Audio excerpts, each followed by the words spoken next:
கள்ளக்குறிச்சி விஷசாராய மரண வழக்கு அதிரடி காட்டிய ஹைகோர்ட், அடுத்தடுத்து அதிர்ச்சியில் தமிழக அரசு. கள்ளக்குறிச்சி விஷசாராய வழக்கில் குற்றம் சாட்டப்பட்ட 18 பேர் மீது குண்டர் சட்டத்தை சென்னை உயர்நீதிமன்றம் ரத்து செய்துள்ளது. காவல்துறையின் செயல்பாடுகள் குறித்து நீதிபதிகள் கேள்வி எழுப்பினர். இந்த வழக்கு சிபிஐ விசாரணைக்கு மாற்றப்பட்டுள்ளது.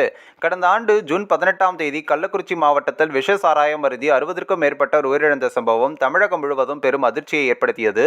இந்த சம்பவம் தொடர்பாக சாராய வியாபாரிகள் உட்பட 20க்கும் மேற்பட்டோர் கைது செய்யப்பட்டனர். அதில் 18 பேர் சட்டத்தில் சிறையிலும் அடைக்கப்பட்டனர்.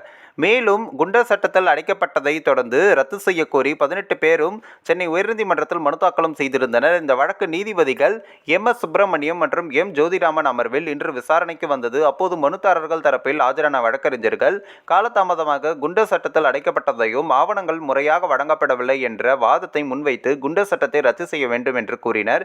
இதையடுத்து நீதிபதிகள் கள்ளச்சாராய சம்பவம் தொடர்பாக கைது செய்யப்பட்டவர்கள் 6 மாதங்களுக்கு மேலாக சிறையில் உள்ள நிலையில் குண்டர் சட்டத்தில் சிறையில் வைக்க என்ன தேவை என கேள்வி எழுப்பினர்.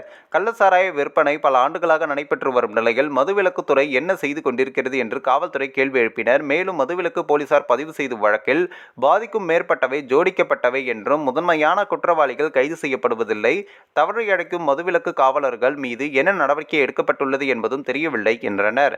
இதற்கு பதிலளித்த அரசு தலைமை வழக்கறிஞர், இந்த கள்ளச்சாராயம் கள்ளக்குறிச்சியில் தயாரிக்கப்படவில்லை என்றும் மாதாவரத்தில் இருந்து வந்துள்ளது, இதற்கு கல்வராயன் மலைக்கும் எந்த தொடர்பும் இல்லை என்றார்.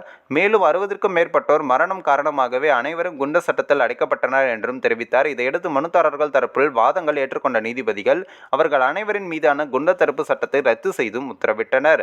இதனிடையே கள்ளக்குறிச்சி விஷசாராய பலி வழக்கை சென்னை உயர்நீதிமன்றம் சிபிஐ விசாரணைக்கு மாற்றியது. இதையடுத்து சென்னை உயர்நீதிமன்றம் இந்த உத்தரவுக்கு இடைக்கால தடை விதிக்க கோரி தமிழக அரசு உயர்நீதிமன்றத்தில் மேல்முறையீடும் செய்தது. அப்போது சென்னை உயர்நீதிமன்ற உத்தரவில் தலையிட வேண்டிய அவசியமில்லை, ஆகையால் சிபிஐ விசாரணைக்கு தடையில்லை கூறி நீதிபதிகள் தமிழக அரசின் மேல்முறையீடு மனுவை தள்ளுபடியும் செய்தது குறிப்பிடத்தக்கது. இந்த ஒரு வீடியோ குறித்து உங்களுடைய கருத்துக்களை நீங்க மறக்காம கமெண்ட்ஸ்ல சொல்லுங்க. நம்ம ஏஷியாநெட் நியூஸ் தமிழையும் தொடர்ந்து ஃபாலோ பண்ணுங்க.